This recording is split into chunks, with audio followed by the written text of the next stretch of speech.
Hello, everyone, and welcome to Star Trek Kairos, an experimental lower decks campaign set aboard a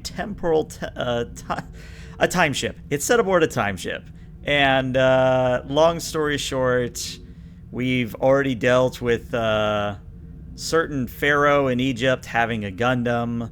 We've dealt with a wide variety of things. I don't want to spoil anything for anybody who's still catching up, but suffice to say, we very much embody the lower decks feel for temporal shenanigans. My name is ELH, your illustrious game master, and joining me are three individuals. Unfortunately, we had to say goodbye to Shizno. Shizno had to drop for some personal reasons, so we're just going to continue on with the three as we have currently. But let's go around, introduce everybody, and then we'll get started. Starting with GM Josh. Anything you want to say and who you playing? No, not much to do with me. Hello, everybody. GM Josh here playing Rusty. Rusty, who is a very unique window into the madness that is my brain. He's a very special person who's displaced, perhaps from another universe, maybe even the mirror universe. I don't know that we know that yet. That would actually be kind of funny. But yeah, looking forward to more shenanigans with the rest of the crew. All right. Sema. Hi, I'm playing Ensign Candida Kleinfelter. I'm an android of the song variety, and I am trying very much to engage with everybody, but not become human, if that makes sense. Okay. Interesting. And then, what do you got going on, You're a Spy? Alright, I'm U.S.S, and in this game I'm playing Lieutenant Delman Iskis. Mainly, he's an Elorian. He joined Starfleet, as he comes to the closing, century of his life, because he's seen everything. He's done everything. He's been everywhere, and he just got bored. So, here we are. I like it. All right, well, let's run that intro, and then we'll get started proper.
And welcome back.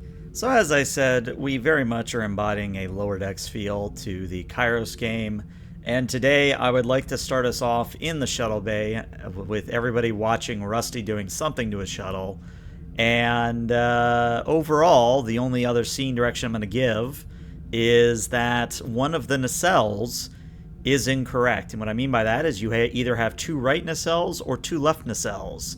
Why that is, I leave to your discretion. But that is my seed for the first scene, and then, as it becomes appropriate, I will introduce plot. I'd like to dive right in and just say Rusty is trying to paint flames on the side of the shuttle, like racing flames. And he's convinced you cannot change his mind that this will somehow make the shuttle better in some way. But he's trying. He's doing a bad job of the racing of the flames. I'm going to assume at some point Rusty called in Ensign Kleinfelter to help. Mm-hmm. Am I wrong with that, Rusty? No, Rusty would absolutely, really, love Kleinfelter's help. I don't know that this situation can be saved. But yes, he's doing it. And yeah, you immediately notice that this looks nothing like flames. It's just like an orange blob running down the side of the shuttle. Fascinating. How does a rework of Picasso's Blue Period? Why a rework of Picasso's Blue Period? The side of the shuttle. Oh well, I gotta say I don't really know this Picasso fella, but you know what? If it was his time of the month and it was blue, we're not going to talk about that. What I'm really focused on here right now, Kleinfelder, is painting some flames here on the side of this here shuttle. It'll help us. Trust me. It's good for. Have you ever heard of aerodynamics? Yes, I am Wind familiar resistance with. and drag and what have you. It can get complicated. I will posit we are in space, so there's no air. We'll agree to disagree on that one. No, I think this one's actually important. I very rarely say this, Rusty. I need you to understand full-heartedly that there is no air in space. It is not safe to go outside into the vacuum of space. Well, see, here the thing is, the way I can definitely invalidate your hypothesis is that if we, things burn all the time in space. So how can it burn if there ain't no air? But you know what, Clownfuzz, I was wondering, because you know what, you got real good eyes on you. Can you stand over there and let me know, have I got the shading here right on this particular flame piece? I walk fair, about Ensign, 10 to 20 to 50. I walk about 10 to 15 feet back to look at the side. To be fair, Ensign, there are particles in space. There are absolutely particles in space, and absolutely stars Drag is real. burn. And there is drag in space. My old papa, one of his things he always says was, gravity or not, dust is always going to settle. I think you put the red on the bottom and the orange on the top. And I think those are supposed to be reversed. Have you tried waxing the shuttle? I was going to try that clear coat on the shuttle. Yep, that protective clear coat, the pearl wash, Does the shuttle still turn on? Very important question. Yeah, Iscus is smirking at this point. Thinking about waxing the shuttle to make it go faster. I'm gonna go inspect the engine while he's doing this, just to see what's up with the shuttle. All right. Well, I have good news and bad news. Bad news for Rusty, good news for Kleinfelter. The good news is that your intuition is correct. The paint has somehow made it so the computer core, or the shuttle's computer core, has been irrecoverable. It's broken. You've corrupted the core. Good job. I don't know how you did it, but good job. And also bad news for Rusty. You may or may not have painted a Klingon insult when you were painting the shuttle. So of course, have fun with yes. that. He probably used lead paint. Yep. Yeah.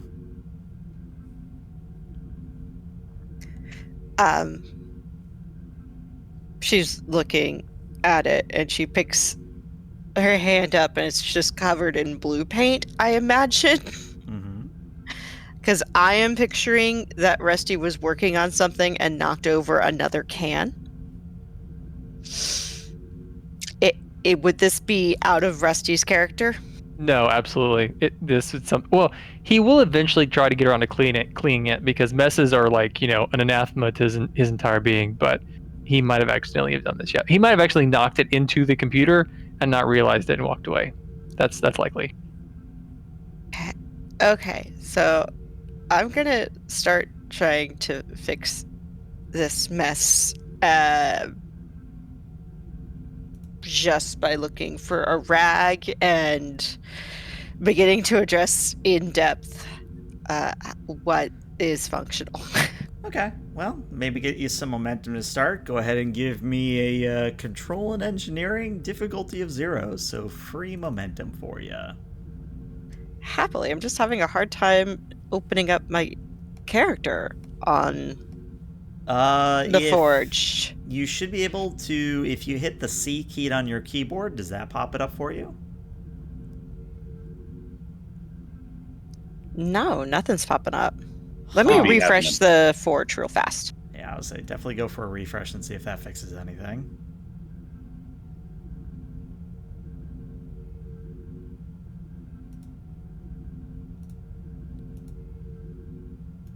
Yep, I see it coming in and out. Does it work now? Yes, it works now. Okay.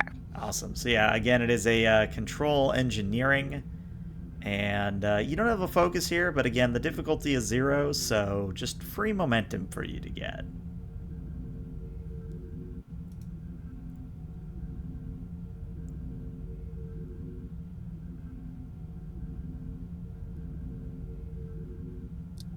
Number dice pulls 2. Yep, stays at 2. And there you go. That is a total of 3 successes, meaning you start off the adventure with 3 momentum. Well done. So as you are working to restore the shuttle's computer, I now have to draw attention to Iskis, because Iskis, you have temporal awareness. Mm-hmm. And suddenly, you feel something is wrong. Very wrong.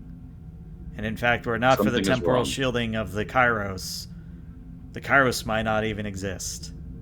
Something has changed so horribly in the timeline that modern starships do not exist because of this change. And it is at this point... It's just to bridge. Well, it's at this point that your handler, the little AI that sends you on missions, she appears, and it's kind of that glowing ball of light that pulsates when she speaks, and she says, "Hello, Team Charlie. We have detected a change in the timeline which requires immediate fixing." Yes. What do we know? Apparently, in the year 1947, a national championship stock car circuit was formed, or was supposed to form. Something has stopped the formation of an organization known as NASCAR. NASCAR. It is your job to travel back in time, ensure NASCAR is founded, and eliminate any issues to the timeline, whether it be interlopers or errant spaceships. That's perfect. We could, you know what we could do? We could probably take our shuttle there, and we could see, compare it. Clown Factor, you were worried about wind resistance in space. We could try it on the ground there and see, if the flames will have improved for performance.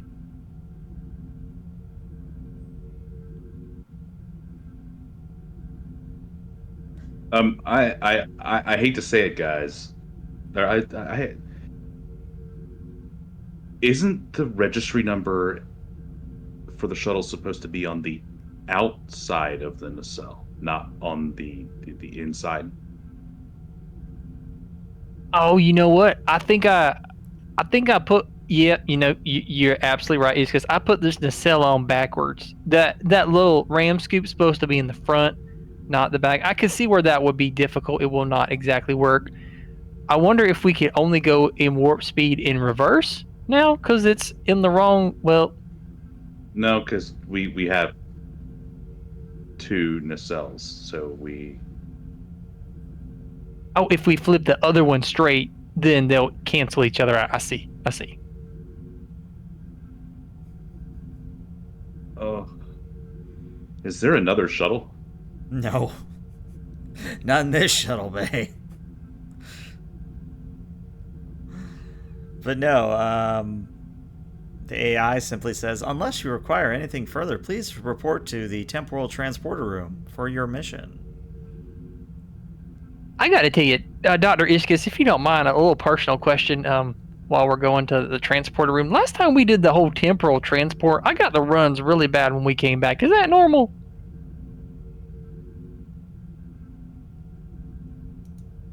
I will literally make I will make an actual medicine check with a specialty of quantum mechanics. Sure, give me a reason medicine difficulty of 1.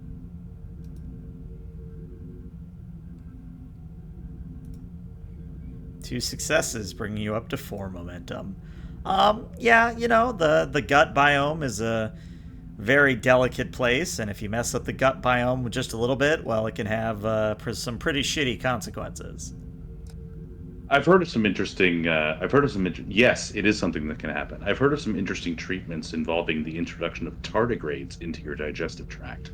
We'll see Oh, where that's that goes. interesting. Do you eat them? Yes. Oh, well, I would. You know what? I would certainly be willing to try that if I could put some bacon on them, maybe some hot sauce. I'd eat that thing up. Sure, we could fry it. I bet it tastes real good fried.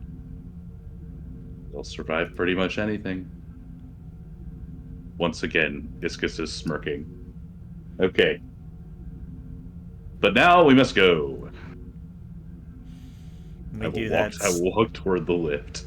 Oh, so yeah, we do that stereotypical 80s, 70s, 80 cartoon where it's like, doo-doo-doo-doo, and you are in the transporter room. And is there any special equipment you want to bring with you, or are you just kind of going with what you got? I think Rusty is going to pick up some pattern enhancers. Okay. I have made a note of it. Thank you. It seems very relevant to have those here. He has a feeling that they're going to be important somehow. Okay. What I'm going to could, make sure that Oh, go ahead. What could be useful for this trip? Sky's the limit, really. I don't really have a good picture for things that I could bring just as a person. Oh, that's what you meant. Yes. Well, if you are going to the founding of NASCAR, that's roughly 1947. And anything that would fit in a 1947 environment would probably be okay. So, as a reminder, since it's been a month since we played last, your comm badges also work as portable holo emitters so that when you go back in time, you look period appropriate. And if you recall our very first mission back in Egypt, that can be changed for dramatic and hilarious effect. But in general, when it comes to things you could bring along, I'm just going to throw out a few examples. You could bring like a mechanics toolkit, and I don't mean like a Star Trek mechanics toolkit. Bring some socket wrenches and yeah, like you are quite literally bringing around like a Craftsman toolbox with you, if you catch my meaning. Okay. You could also bring pretty much any car thing. I don't know how much you're into cars, but anything you could find in AutoZone or O'Reilly's or anything like that, you could bring it on this mission for no cost.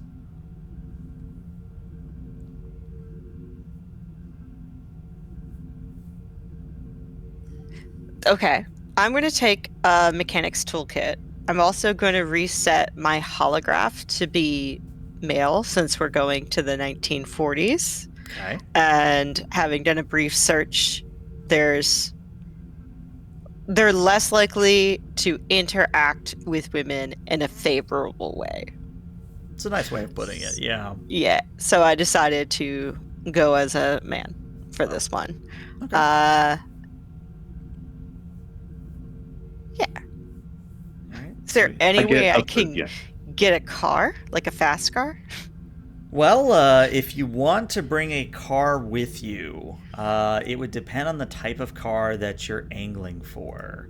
What I would say is that if you want like something you could race, that would be a 2 momentum spend. Hey, I look over at Rusty. How do you feel about driving NASCAR? Well, I mean, I gotta admit, I'm not real good at driving, but I would love to give that a shot. I mean, are you good at driving vehicles and things? And what have you, um, Vincent Clownfelter? Let me. My knowledge is mostly fan based and more of a trivial based, but I would certainly love to give it a shot. Who knows? Maybe I could be the best NASCAR driver that there ever was. I don't. Maybe you remove the third dimension, and all of a sudden I'm really good at. I don't really know. I crash most things that I drive, but I would give that a shot. Yeah. I look over at Dr. Iskus when he says I crash most things. Maybe I'll drive. That'll work. I'm gonna get a car that would have been concurrent with the start of NASCAR. Okay. Well, you, according to my research, you have kind of your pick here. You could go with a coupe, you could go with a hardtop, you could go with a convertible, you could bring a sports car. Heck, if you really wanted to, you could bring a truck. I'm going to spend 2 momentum, particularly since I was able to talk with Rusty about the race in our first episode. Mm-hmm. I'm going to gain a focus of. I lived through this. Nice. I know this stuff. Okay. I was interested in it. Now, how interested were you? Like, will you run into your past self on this mission? That is definitely a theoretical possibility. Okay. All right. I mean, it's not something that I'm actively encouraging necessarily. Oh no, it's already been said. The GM has made a note. Yep. All right, so you're spending 2 momentum to say that you are invested, and then do you want to spend the 2 more momentum to say that you've got a car ready? I'll spend. Oh yeah, that's right. What do you guys think? I mean, I can talk the talk. I love the idea of the car. Yeah. But we might be able to just drive in somebody case else's we need car. to get in. Or we could buy one. We have could like just the take speed racer cash. car. You could just replicate cash. This is Oh true. no, this would be a reasonable a car for NASCAR for this period, if I remember correctly, would be basically just a hot rod used to avoid the revenuers. Yep. Which is why what I'm going to bring along is an unmarked bottle of 2 or 3 unmarked bottles of very good moonshine. Okay. Like it. And also a period appropriate hat, and complete with a stereotypical press pass. Ah. Okay. Sticking in the hat. I'm just doing some quick Google searching on my end to see what I can give you in terms of a car. Yes, this is perfect. So, what's going to happen is once you input all the equipment you want to take with you, it is replicated for you. The car will simply meet you when you arrive. But you basically beam through time, and you arrive outside of the Streamline Hotel in Daytona Beach, Florida. And part of your briefing, you would know that NASCAR is founded in this hotel, that a meeting takes place here and NASCAR is founded. In general, though, when you materialize it is in kind of an alleyway nearby the Streamline Hotel, and waiting for you, as you're requested, is a 1947 Chevy Fleetline. If you need a picture, I'll put it in Kairos chat. No, I can't give you Speed Racer. Speed Racer's too advanced. Oh, nice. That's better. That's great. Yeah. I would drive one of these today. Yeah, absolutely. It's very retro. I like it. But yeah, you materialize in, and 2 things are going to immediately jump out at you. The first is that the Streamline Hotel is indeed where it's supposed to be, and there's a lot of designer cars and modded cars and all that sort of thing parked in the parking lot. But there's also something that shouldn't be there. And what I mean by that is there is for lack of a better term, there's a Cybertruck there. You don't know why the Cybertruck is there, but it's there. I would like to call out that I think Rusty didn't exactly read the notes before we went on this mission, which is not that unusual for him. He's actually wearing garb from 2147 and not 1947. So he's actually wearing an NX jumpsuit. Most people may not even a jumpsuit might blend in as like a mechanic's jumpsuit, but it's definitely not period appropriate. Okay. I would like to use my tricorder and my superior rank to just kind of make a couple of tweaks to his hologram. Okay. Based on my memory. Basically, I'm going to turn his NX jumpsuit into a mechanic's jumpsuit that would be basically just. I'm not going to completely redesign him, but I'm going to try and blunt the impact by removing the NX rank stuff and the Starfleet stuff, and just make it do the best I can in 5 seconds to make it look like a mechanic's jumpsuit. Okay. Well, with 5 seconds of effort. Stains. Yeah, I was going to say, with 5 seconds of effort, you basically cover the comm badge with stains, and the rank picks are just kind of, gone. Everything else, though, still standard NX uniform. Sure. But yeah, so you're outside the Streamline Hotel, and if you've never seen the Streamline Hotel before, it is basically a 3-story tall square or rectangular building. It has a little bistro attached to it, kind of like how some hotels, depending where you are in the States, have like a Denny's attached to it or something like that. But this is definitely like a 1940s diner that's attached to this hotel. And if it matters, the hotel itself is white, and the little bistro is kind of a teal, but more kind of a green, like a sea foam.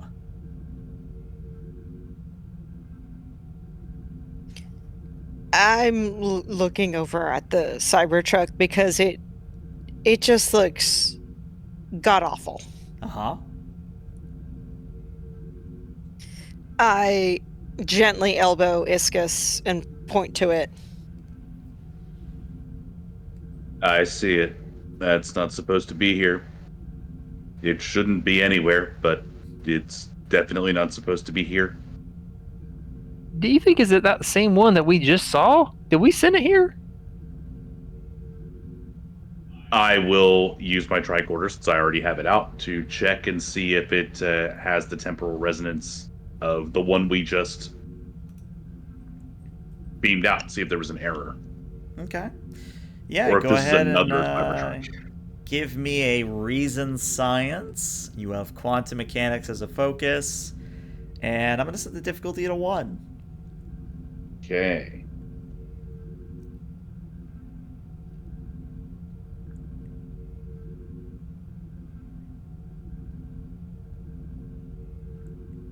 Wow, that is 4 successes, so you are up to 5 momentum if I did my count correctly. No, because we used 4 a minute ago. We used 2 to get the car and 2 for me to get the focus. Ah, right. So in that case, you would be 3. at 3 momentum. Mm-hmm. All right. So I have good news and I have bad news. The good news is that, yes, you can confirm that is the Cybertruck you beamed out before. However, the sort of bad news is that this hasn't been here. Let me rephrase that. This has been here longer than it should have. And what I mean by that is this Cybertruck has been in the quote-unquote present for about 3 years at this point.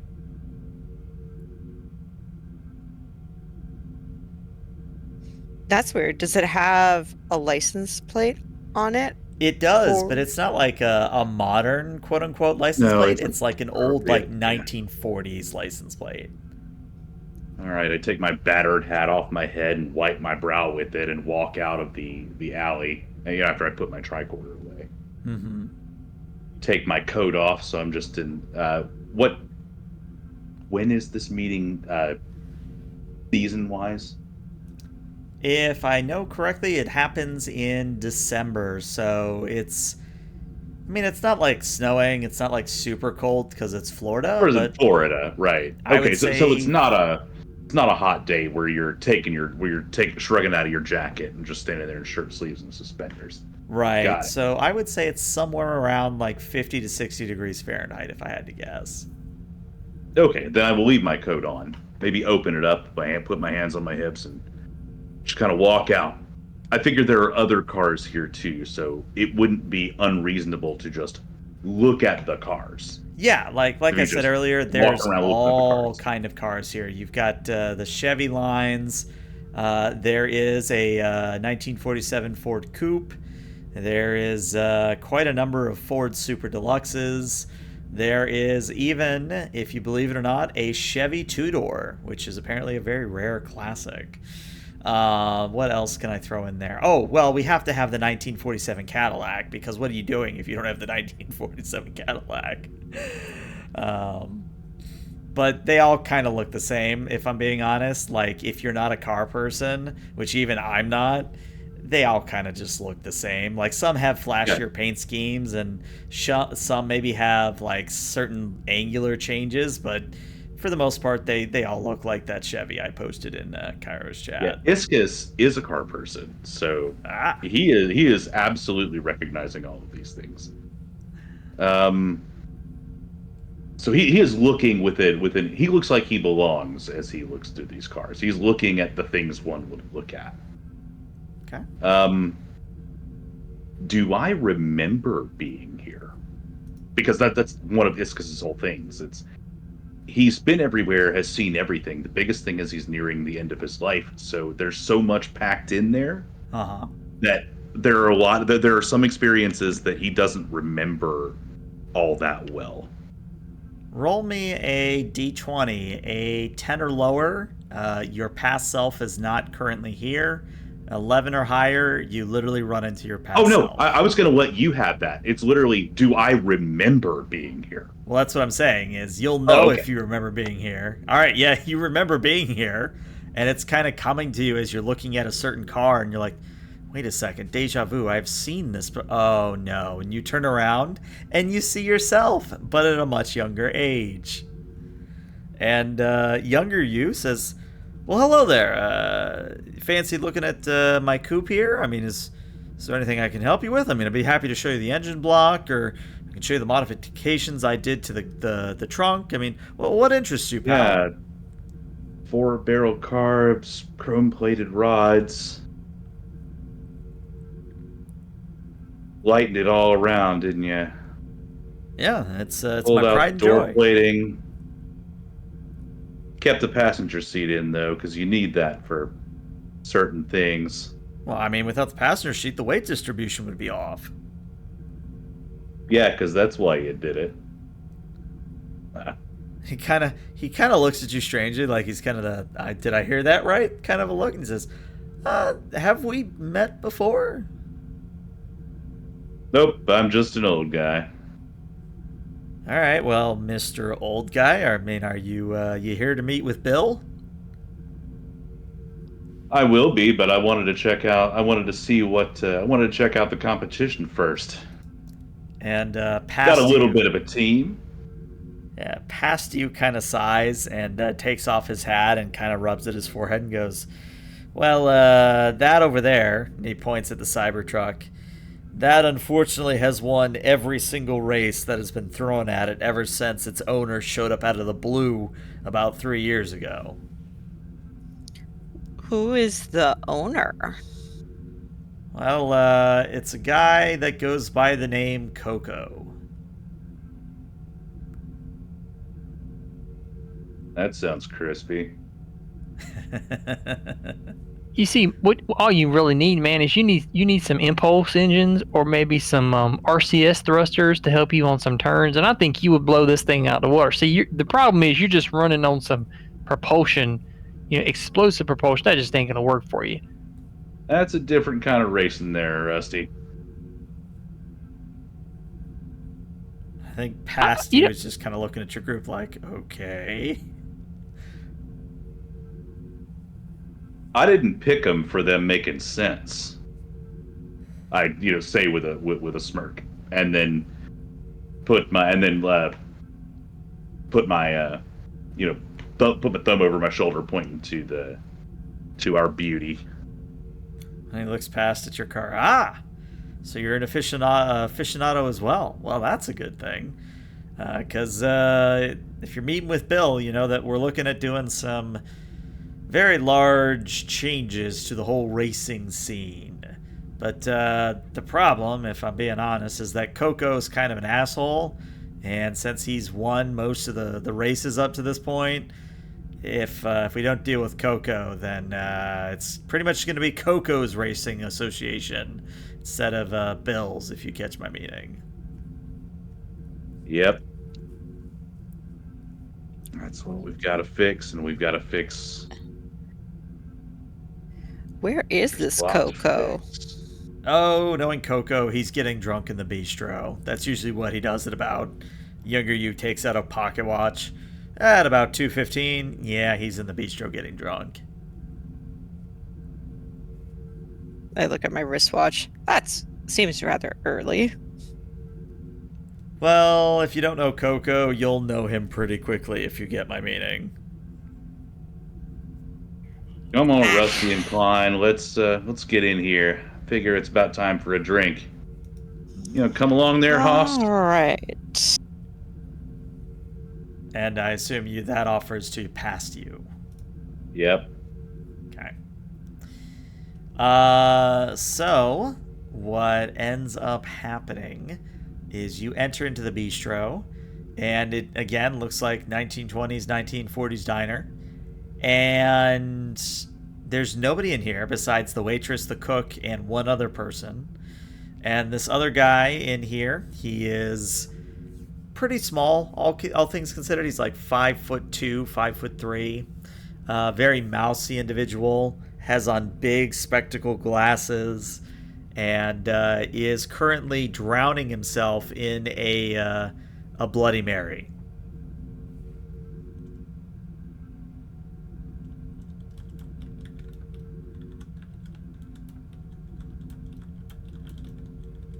I think Rusty would go up to the counter.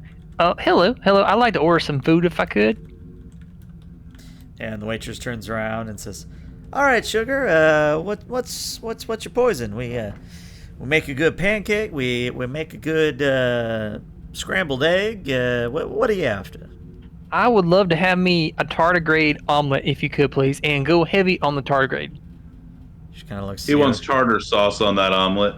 Yeah, so they call it weird stuff where he comes from.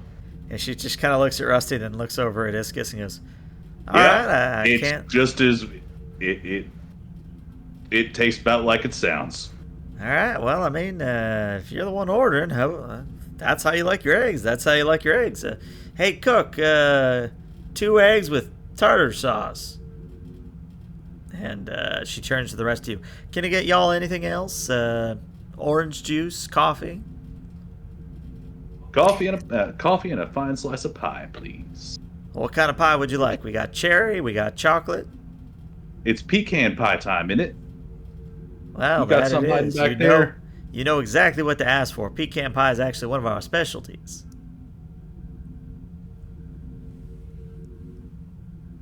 I might have that and some coffee.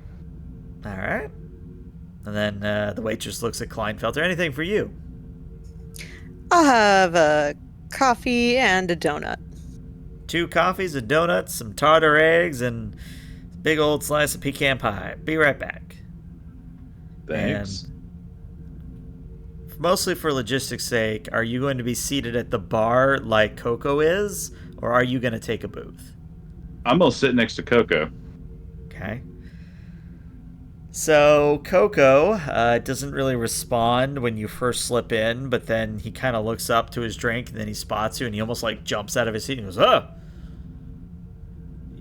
there's like 6 other chairs in here, man. Why are you sitting next to me?" I got 3 other people. Well, the booth over there looks perfectly fine.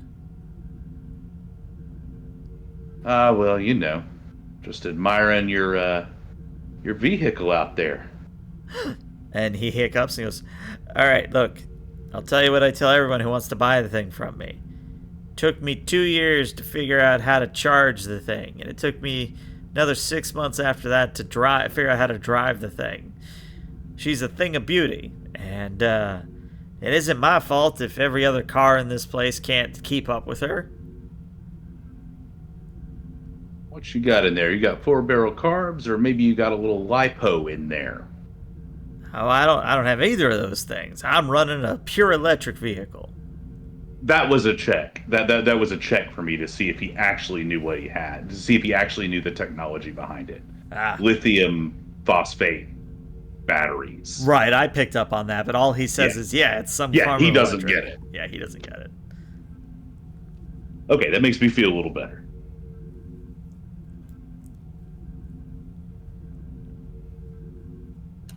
How'd you run across that vehicle? Well, and he hiccups again. Believe it or not, I was getting some parts from my old coupe, and just so happened I was rooting through a junkyard, and well, I saw half of the thing sticking out of a junk heap, and just sort of dug it out and repaired it best I could, and here we are. If I remember correctly, y'all still do that thing where you race for pink slips. Is that right? Where you lose and you lose your car, sort of deal. I mean, that's not. He's not going to race that for pinks. Yeah, I'm not going to put her on the line. And to be fair, even if you did, I like my car too much to take that bet. See, you get it. You get it. Takes my pawpaw has a saying, and it's Cardassian floors all look clean till you step on them. I have no idea what a Cardassian is. It's Kardashian. friend. They run a flooring mill out of, or sorry, they run a carpet mill out of Dalton. Right. What's your poison? It's just a Bloody Mary. I mean. Oh, come on now. This is. Nah, you're getting away from our roots, I say, as I pull out a mason jar out of my satchel, like a leather shoulder bag. I'm just trying to debate, is this going to be a roll or is this an automatic success? And I'm just debating. Let's make it an automatic success. Let's go ahead and say that when you pull out the bottle of moonshine, how is he going to react? His eyes will go wide, and he'll be like, "You've been running?" Son, how you think I've been, how you think I got here? Well, I mean, I ain't gonna look a gift horse in the mouth. I mean, how much can I buy it from you for? Well, tell you what. Here you go. Well, I actually, bartender, I take a 5 out of my pocket and put it down because it's impolite to walk into somebody else's house and start drinking your own booze. Mm-hmm. So I put a 5 down to unruffle his feathers and say, "Give me some glasses if you don't mind." All right. So at this point, your order comes back. You got your 2 coffees. You got your pecan pie. You got your tartar eggs. The whole order you get with you. And the waitress is kind of like looking at some of you funny, but she's a waitress. She isn't going to say anything. But she does also bring the extra glasses for you to enjoy. I'll leave like a $20 tip for her. Now, just so that you know, I intercept that off the counter. Yeah. Like, I just want you to know that the moment you put down that much money on the counter, Her eyes will go wide and like. I would try and literally make it to where to stop that from happening, like to put my hand over it. Go ahead and roll me a let's call this a fitness and command difficulty of 2. All right. He will probably fail, but he's gonna try. He is very old, after all. Mm-hmm. Unfortunately, I don't think you have any focuses that apply here. I do not. He would have when he was younger, but not now. Yeah, that's about what I expected.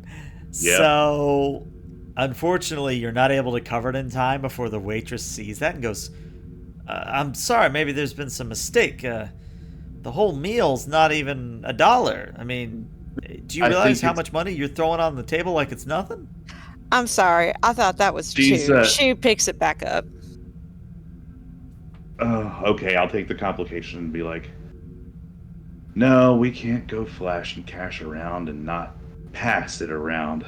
So I'll take out a 20 of my own and put it on the counter. Her eyes go wide. And... What can I say? I had a good run. We had a good run.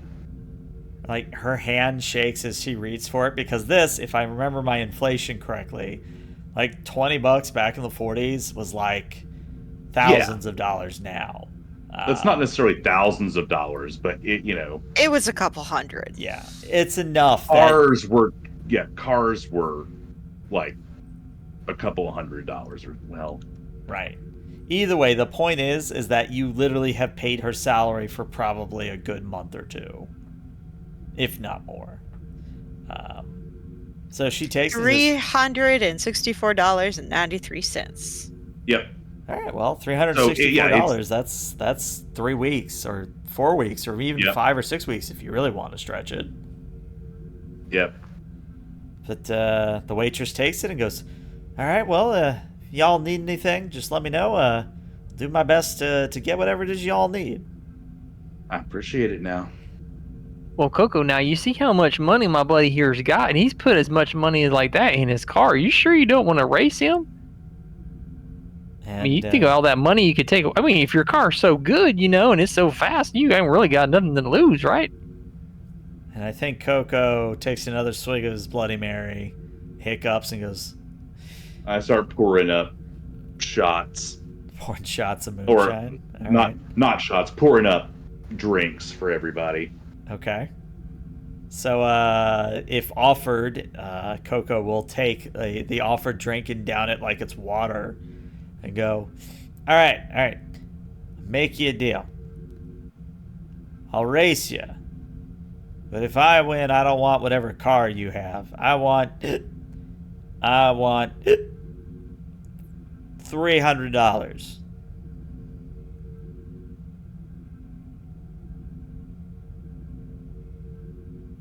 Well, that's a tall order, knowing that I could pay it, but... Is that a lot? A lot. I want to drive it first. And his eyes narrow, and even though he is recognizably plastered, he has enough sense of mind not to let some random stranger get in his car and drive it. So I put down another smooth thing of moonshine on the counter in front of him. Right. And I think he looks at it and goes, look, I ain't gonna let you just get into my car and drive it away, but I tell you what, we'll sweeten the deal. You give me all those bottles of moonshine, all the good stuff, and I'll go easy on you. How about this, buddy? I got something else to even sweeten the pot even further. And Rusty slides over a can of Red Alert energy drink.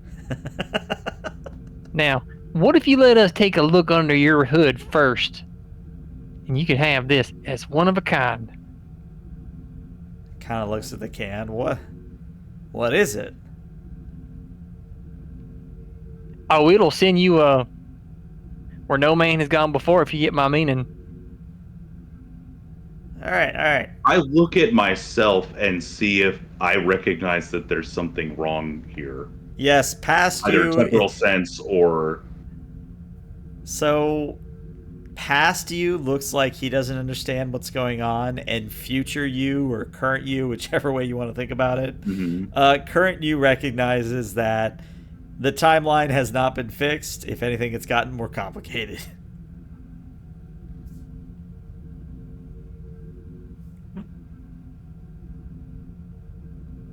See, Kleinfelter, what I'm thinking here is we get a look under the hood and see how this whole doohickey works, and you could do your little, your little mechanical magic that you do here, and we could just skunk this guy no problem.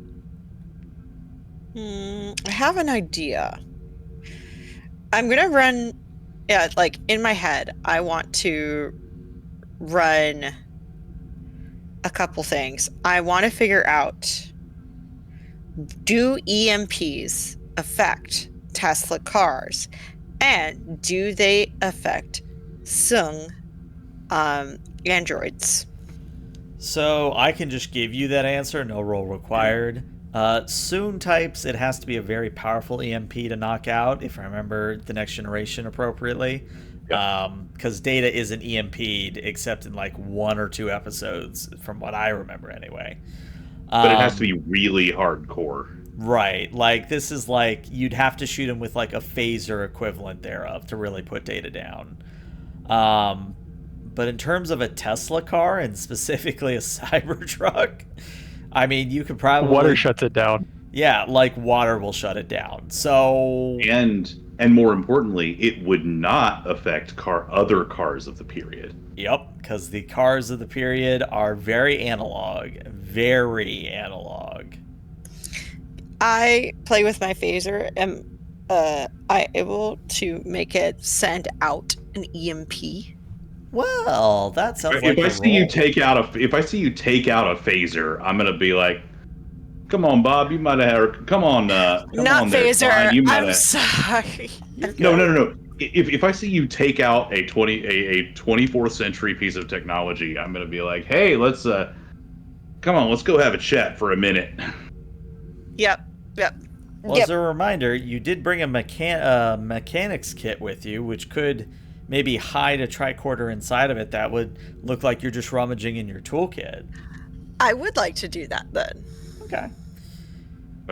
Let's call this a daring engineering difficulty of 2.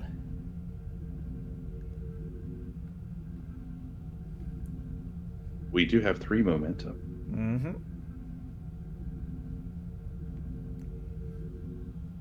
How do I... Let's see, is there any... No, there's no focus for this one. I'm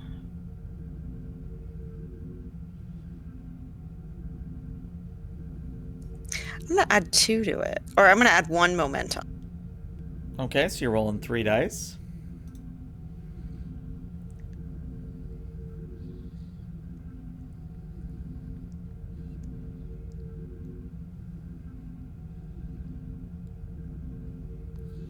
Three successes, you get that momentum right back. So yeah, Kleinfelter, you don't even need your phaser. You think with the tricorder, as long as you get close enough to the Cybertruck, you could EMP it and it would be completely inoperable. Because, as was proven earlier, this guy doesn't know how half of it works. He just knows enough to hook it up to a power grid and drive it places. That's all he knows.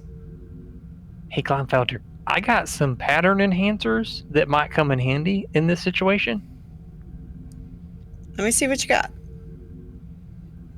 And yeah, Rusty, I don't think he made really much of a move to disguise them. Let's go outside. Maybe we can use some traffic cones or something to lay out a course. I don't know if it's early days here at this meeting. I don't know if we can. Let's get a course laid out for this, and then I'll go look over our car. Okay.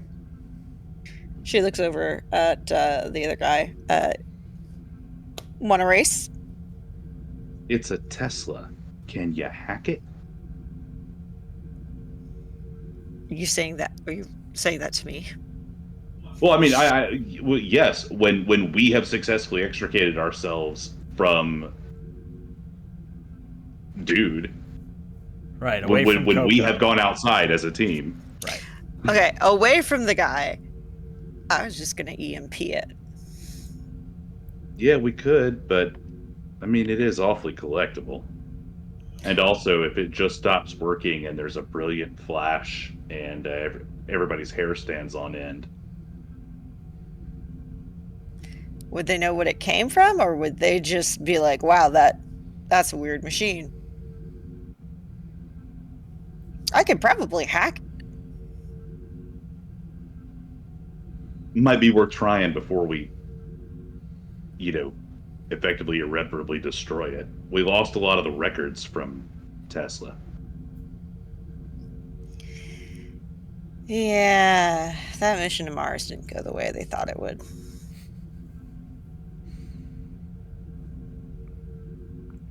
Okay, so I'm gonna go over to our car and open the hood and pull out my stuff and start messing around.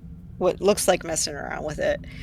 But I'm gonna take out my tricorder and see if I can connect to the Tesla. Okay. Well, no roll required because the security on that is a piece of shit, so you can just connect to it no problem. Okay, I got it connected. Let's see. Can I force it into a gear? Yeah, what gear you want it to go in? I want to just stay in first. All right. But remember, it doesn't really have. Well, it doesn't have gears. What does it have then? Drive and park and stuff. Just, an electric motor. Right. It just gets faster. So, I understand you want to get the thing moving, but what are you trying to do? You just trying to get it to lumber off on its own? Are you trying to drive it into something? Or what is your goal here? Well, are we trying to get it to move, or are we just trying to win the race? Get him all hot and bothered, and then... I want to win the race. I want to handicap it so that it can't go above a certain speed. Okay.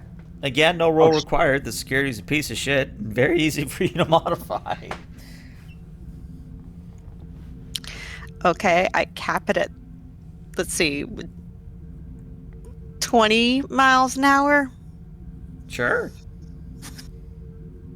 I would jump in with a recommendation to say cap it at 65 or so. Okay. It's got to make a good showing, right? All right, I'll cap it at 65. All right.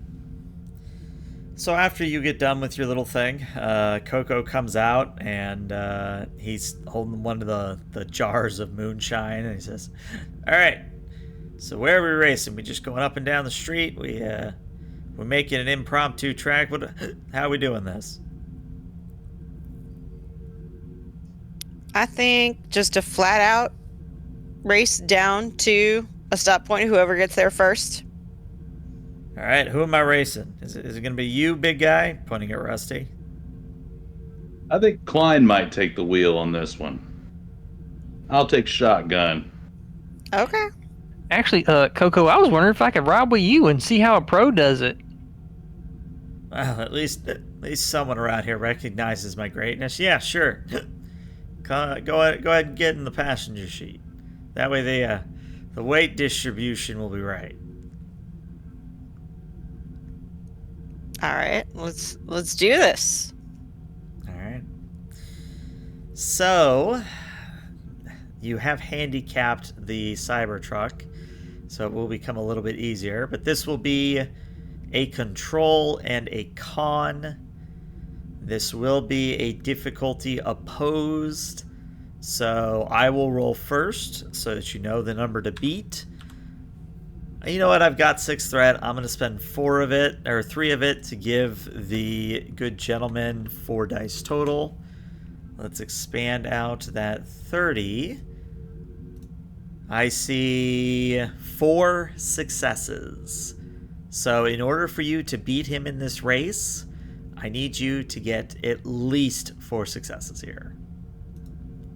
Okay. I'm gonna take the momentum. Do you guys care if I just take the through momentum? Before you do that, can I use my determination for Spirit of Discovery to give the group 3 more momentum? And I'd say my value is, it ain't fancy, but it works, because what I intend doing in the Cybertruck is taunting Coco to make mistakes. Yeah, and actually, I'll give you even a benefit of that. Because you have faith of the heart, being a human, you actually have 1 floating momentum right now. So yeah, Climb Fighter, you could go for all the beans if you wanted to. I'll take, so we got 4 momentum? You have We have 7 momentum. 7 momentum. Oh, shoot. I'm just gonna take 5 of that then. Or no, 1, 2, I'll take 3 of it to get 5 6, dice. right? Oh, yeah, Cool. sorry, 5 So dice. if you want 5 dice, it would be 6 momentum, leaving you with Okay. 1. I will take 6 momentum to get 5. All right, leaving you with 1. All right. Because that is still max die total, right? Yeah. Wow, and there you go. You get a grand total of 5 successes, meaning you'll get a momentum right back. So just to help paint the picture, what does it look like when Rusty's distracting Coco? What does it look like as Kleinfelter's driving? Like, what does that picture look like? Oh, just start punching stuff on the console. Well, yeah, I think Rusty's like, well, and now what does that do right there? And why do you not have any dials or doohickeys? You have to hit this touchscreen. What happens if I touch this thing right here? What is this little camera here? Like he's taunting Coco by also just being the biggest troll and like, distracting the hell out of him. Okay. You play the Days of Thunder soundtrack. Yes. All right. So, you're driving. It's just a straight shot. It's just you're going from stoplight to stoplight as fast as possible. And for the most part, initially it's like, oh geez, maybe we're in over our heads as the Cybertruck pulls ahead. But with Rusty's distraction and the speed limit that you imposed, you begin to catch up. And you start closing the gap more and more and more, until eventually you're neck and neck. And then in the final straightaway, you manage to squeak ahead and finish before Coco. I would warn Kleinfelter that this would happen. Warn her that the electric vehicle is going to have basically going to jump off the line, instant torque. Right. Kleinfelter actually starts smiling while she's doing this. She is just grinning. Yeah, I remember my first time too. This is amazing.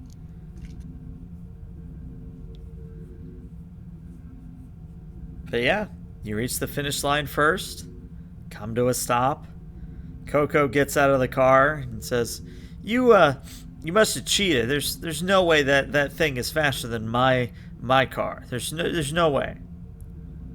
Son, I've been doing this for longer than you've been alive. Running from cops, running from the revenuers, running from other shiners. Who do you think you're talking to? All right. You got all a right. ways to go yet. You should keep on racing, though. You got some chops. All right. I'll toss over the 3rd jar of moonshine. Yeah, that's what he was going to ask for anyway. So he takes the moonshine and goes, all right. It's okay. I can get another car. It's not a big deal. I'll Tell you what. Look at me. I'm about out of the racing game. Let me ease your pain a little bit. I'll take my I'll go back to the trunk and mess with her tools and make sure that we haven't left anything Starfleet or other temporarily tagged stuff in this car, because I'm a belt and suspenders kind of person. Okay. And then, if I understand where you're going with this, you are going to hand I'm using over the tricorder keys. to scan the car. Yes, and then I'm going to take the tools. It's his lucky tool set, and I'm gonna mop my brow and say it was a hell of a thing. I wish I were still driving, but put out a good race, so you can have my baby here. That's It's not right to leave a man with nothing. very noble of you. Maybe we need more of that these days. You'll have some coming, for a little bit at least. All right. I figure. Well, your big friend's sitting there pushing buttons on the screen. You might want to stop him before he blows the thing up. Oh, I don't. I will walk over to the Cybertruck. Oh, hold out my hand, to the guy. Give me the fob or whatever. Yeah, he gives you the key fob. I put at the exact moment he's handing that over, I with my other hand put my keys in his hand. Mm-hmm. Take the fob, hit the button to turn the car off so that the display stops. Okay. And the Days of Thunder soundtrack. Okay. And then That was some good old driving, y'all. I gotta say here that it was good to see y'all pull ahead of there that last minute. I was getting kind of worried, but I gotta say, Doctor, that old eggs and tardigrade mixture don't seem to work real good. Yeah, because they don't have tardigrades around here. You're gonna be sick as hell. Oh, well, I was gonna say we might need to roll down the window here if we're gonna be taking this thing somewhere else. Yeah, you're gonna have some tummy rumbling, and it's gonna come out one side or the other. Please wait until we get back. Get in the car, and then I will hit him with a hypo spray to stabilize his GI tract. All right. So we're all able to breathe. Yeah, I would get in the car. All right. So, since this is pretty much the end of the adventure, you hop in the Cybertruck, you attach the little pattern enhancers to the interior of the cabin, you drive to a secluded location, you give the signal, and you beam back to the Kairos, hopefully fixing the timeline.